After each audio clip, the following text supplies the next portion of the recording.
শিব নামক অবুঝ বউ এবং দুর্ভাগ্যের মাধ্যম সুজনের জীবনটা ছিল তার বাড়ির পিছনের ঘুষর জমিটির মতো উর্বর হওয়ার জন্য সবসময় এক পশলা বৃষ্টির অভাব। সে স্বপ্ন দেখত এক ঘরোয়া বউয়ের, যে তার দিনভর হাটভাঙা খাটুনির পর শান্তির পরশ বুলিয়ে দেবে। কিন্তু নিয়তি এক নির্মম পরিহাসে তার জীবনে পাঠাল সরলাকে। আর এভাবেই সুজনের দুর্ভাগ্যের দিনলিপি লেখা শুরু হল, তার বিবাহিত জীবনের প্রথম প্রবাদ থেকেই। ঘটনার সূত্রপাত এক তুচ্ছ বিষয় নিয়ে, সরলার দাঁত। সুজন এক নিয়রাগের বসে চিৎকার করে বলতে লাগল যে তার নতুন বউয়ের মুখে একটিও দাঁত নেই। তার ভাবি এই অদ্ভুত কাণ্ড দেখে ছুটে এলেন এবং দেখলেন তার দেবর এক ভিত্তিহীন বিষয় নিয়ে তুলকালাম করছে। সরলা কেবল খিলখিল করে হেসে তার পাটিসাদৃশ দাঁত বের করে দেখাল, যা সুজনকে তার নিজের বাড়িতেই এক ব্যর্থ ভাড়ে পরিণত করল। এটি ছিল প্রথম ব্যর্থতা, এক লজ্জাজনক পরাজয় যা এক দীর্ঘ হাস্যকর করুণ নাটকের সূচনা করেছিল। সরলা, গ্রামের মানুষজনের দেওয়া অবুঝ বউ নামটির মতোই, ছিল এক স্বাধীন আত্মা যা গ্রামের কঠোর নিয়মের খাঁচায় বন্দী হয়েছিল। সে বুঝত না কেন নতুন বউকে সবসময় ঘরের ভেতর থাকতে হবে, বা বাইরে যাওয়ার সময় মাথায় ঘোমটা দিতে হবে।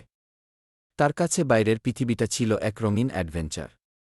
সে তার সঙ্গী মিতুকে নিয়ে সারা গ্রাম ঘুরে বেড়াত, পিছনে ফেলে যেত মানুষের ফিসফাস এবং শ্বশুরবাড়ির হতাশ দৃষ্টি। সরলার প্রতিটি পদক্ষেপ ছিল সুজনের বুকে শাসন করার আরেকটি ব্যর্থ প্রচেষ্টা। সে নিজেকে এক অসহায় কৃষকের মতো অনুভব করত, যে পাথুরে জমিতে ধান ফলানোর চেষ্টা করে চলেছে। দুর্ভাগ্য কখনো একা আসে না। এটি তার সাথে এক বিশাল বাহিনী নিয়ে আসে সুজনের সাধারণ জীবনকে তছঞ্ছ করে দেওয়ার জন্য। এই দুঃসময়ের চূড়ান্ত মুহূর্তটি আসে যখন সুজনের বড় ভাই ঝড়ের বেগে বাড়ি ফিরে আসে। সে চিৎকার করে জানায় যে সরলা আর মিতু মিলে তাদের বিক্রির জন্য প্রস্তুত করা সবজির ক্ষেতটি নষ্ট করে দিয়েছে। তারা এটা ইচ্ছাকৃতভাবে করেনি, খেলার ছলে দুটি মেয়ে পরিবারের মাসব্যাপী পরিশ্রমকে এক মুহূর্তে ধুলো মিশিয়ে দিয়েছে। সুজন স্তব্ধ হয়ে দাঁড়িয়ে রইল। এটি কেবল আর্থিক ক্ষতি ছিল না, এটি ছিল এক চরম অপমান। এই ব্যর্থতার বোঝা তার দুর্বল কাঁধের ওপর চেপে বসল। পুরো পরিবার তাকে দোষারোপ করতে লাগল, এ কি এমন পুরুষ যে নিজের বুকে সামলাতে পারে না। ক্রোধ এবং হতাশার চরম মুহূর্তে সুজন এমন কিছু করে বসল যা সে কখনো কল্পনাও করেনি। সে সরলার বাবাকে ফোন করে তার অকেজো মেয়েকে ফিরিয়ে নিয়ে যেতে বলল। সেই ফোন কলটি ছিল তার বিয়ের সম্পূর্ণ ব্যর্থতার এক স্বীকারোক্তি। যেদিন সরলার বাবা এলেন, বাড়ির বাতাস ভারী হয়ে উঠল। সরলা প্রথমবারের মতো পরিস্থিতির ভয়াবহতা কিছুটা আঁচ করতে পারল। সে কাকুতি মিনতি করল, নিজেকে বদলানোর প্রতিশ্রুতি দিল, কিন্তু ততক্ষণে অনেক দেরি হয়ে গেছে।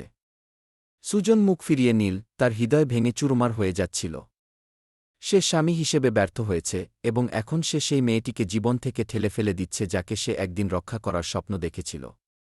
সরলা তার বাবার বাড়ি ফিরে গেল, সাথে নিয়ে গেল একরাশ বিষণ্ণতা আর বিভ্রান্তি। কিন্তু তার জীবনের সবচেয়ে বড় ট্র্যাজেডি তখনও বাকি ছিল।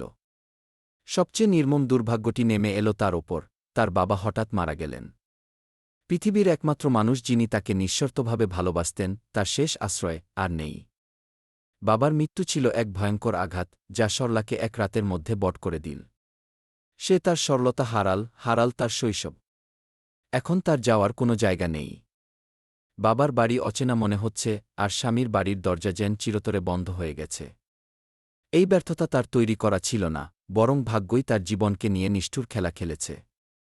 অন্য কোনো উপায় না দেখে সরলা সুজনের বাড়িতে ফিরে এল। সে এবার ফিরে এসেছে এক স্বাগত নিউ ব্রাইড হিসেবে নয়, বরং এক শরণার্থী হিসেবে যে আশ্রয় খুঁজছে। সুজন তার শ্বশুরের মৃত্যুর খবর পেয়ে অনুশোচনায় ভরে উঠল। সে এক সম্পূর্ণ ভিন্ন সরলাকে দেখল, তার চোখে আর সেই দুষ্টুমির ঝিলিক নেই, সেই নিষ্পাপ হাসিটি মুছে গেছে। তার জায়গায় এসেছে এক গভীর নীরবতা আর বিষণ্ণতা। সুজন তাকে থাকতে দিল, কিন্তু তাদের বিবাহ এক এবং ক্ষতির ভিত্তির ওপর দাঁড়িয়েছিল। তার ভাবি তাকে সন্দেহের চোখে দেখছিল, এই পরিবর্তন আদৌ সত্যি কিনা তা নিয়ে সন্দিহান। বাড়িটি একই ছিল, কিন্তু পরিবেশটা শ্বাসরুদ্ধকর হয়ে উঠেছিল। দুর্ভাগ্যের মেঘ হয়তো সাময়িকভাবে কেটে গেছে, কিন্তু ব্যর্থতার ক্ষতচিহ্ন সুজন এবং সরলা দুজনের মনেই গভীরভাবে গেঁথে রইল।